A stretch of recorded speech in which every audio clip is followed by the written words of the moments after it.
Subterranean Graduation Blues is the 19th episode of the 6th season of Full House. This is directed by John Tracy, and as always there will be spoilers from now as I go through the episode and share some thoughts. It's definitely quite an amusing and moving episode. We have some great moments that are quite heartfelt, and we definitely have some comedy in there as well. It is a little unrealistic in one regard, but I'll talk about that in a moment. It starts off with Michelle drinking root beer to collect cans, and then Steve comes in with a can crusher he made, and I have to say it was good fun, and he actually managed to crush the can, just not necessarily in the way he was trying to demonstrate. And this is a little relevant to the way the episode plays out, because Michelle is very much interested in saving the planet, and we'll come back to that in a moment. Jesse then comes home and he got an A on his paper, he's graduating, and he's so proud of himself, and it's so lovely to see this pride in his achievement. And he's even been asked to give a speech at his graduation. And initially, when I heard that, I thought Jesse would have been really terrified of this. But that doesn't come across. And I think it's because he is so proud of his achievements, because he never thought he'd graduate high school, that pride is helping him feel not quite as afraid of giving this speech. That's just my reading of the situation.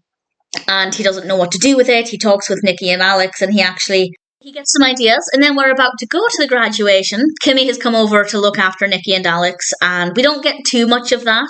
But when we do, we see absolute chaos, and it was good fun. It was nice to just cut back and forth between the main narrative and Kimmy just a little bit. And they're just about to head out the door. They're going in separate cars because obviously there is not enough room in one car. And this is the bit that I don't believe. Michelle suggests that instead of taking 2 cars, they take the subway because it's better for the planet. That's not realistic. First of all, if you have to go somewhere, taking public transport is not the best idea. I know there's traffic on the road, but I feel like going on public transport, you're making it very risky because there are delays, it can break down, and also if they were taking public transport, they would have had to have left earlier than if they were driving. Not necessarily, I suppose I don't know what the roads are like where they're going, but in general they'd have to get to the public transport, they'd have to wait for it to arrive, and it could be that there are a lot of stops, which I imagine would be the case. So in my opinion, it's unrealistic that they would suddenly decide to take public transport without having to leave earlier, and I never got the impression that they were leaving with a lot of time. Becky even told Kimmy to tell Jesse that he has to hurry up or he'll be late for the graduation, so time isn't completely on their side here. So I don't necessarily believe it. But obviously the narrative wouldn't have worked if they hadn't taken the subway. And we do spend, apart from that brief period when we cut back to Kimmy, we do spend the rest of the episode on the subway. And the reason for that is because it does break down. They're stuck. They can't move forward yet. And unfortunately for Danny, the first thing he sees when he gets on the train, well, as Michelle points out, is a picture of him and Rebecca from Becky. I don't know why I always call her Rebecca whenever I'm referring to Wake Up San Francisco. But nevertheless, I do. And there's a picture of Becky and Danny, and somebody's drawn a mustache on Danny, and Rebecca laughs, and he looks at her, and she says, "Oh, that's disgraceful." I love the way she said it. And basically from that point on, things don't go well. There's somebody littering, so Michelle's not very happy. Jesse's getting quite nervous now. And then the train stops, the carriage stops. And I will say, despite the fact that we're obviously not moving forward, we're not getting any movement in the narrative in terms of progressing towards the graduation, it still managed to be quite fresh. It never felt like it was getting quite stale. I thought they made a good use of the carriage space and the different characters on there. One of those characters is, well, he's just called School Dropout on IMDb. He's played by Tony Hablian, and towards the end of the episode, it does take a little while to get there, but Jesse, obviously everybody's aware that Jesse's going to this graduation, and he makes a remark, and the School Dropout comments that dropping out of school was the best thing he ever did, and Jesse doesn't like the sound of that.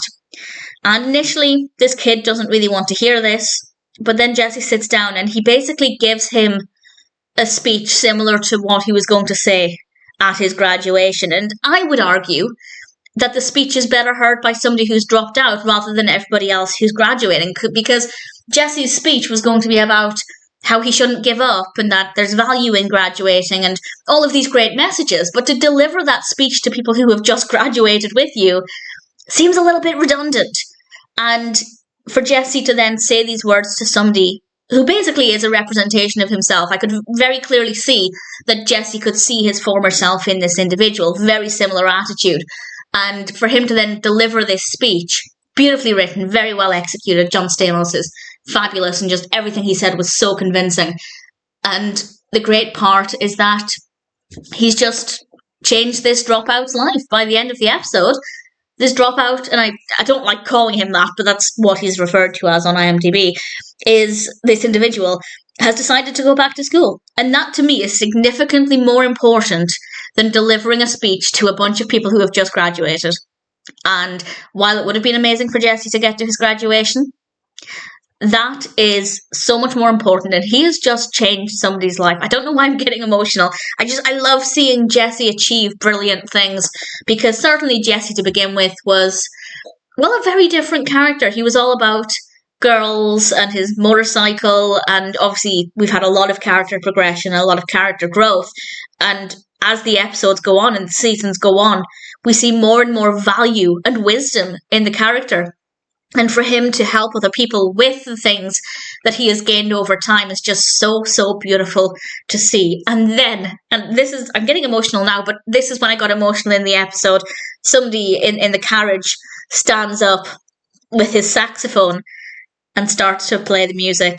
And Jesse gets a kind of little graduation moment. It may not have been the huge celebration in front of thousands of people like he was expecting, but as I said, I think this is more meaningful because he probably wouldn't have changed anybody's life in that graduation hall, because again, most people there are graduating already. They've already got their diplomas or whatever they're there studying for, whereas he has changed a life. And also seeing all of these people, including strangers, coming together for Jesse's moment, it's absolutely lovely, and it's a beautiful episode. And I feel like one could argue, and I don't agree with this, but one could argue that it's quite preachy, that it's saying you really need to finish school, which I do fully agree with. I feel like make the most of education while you can.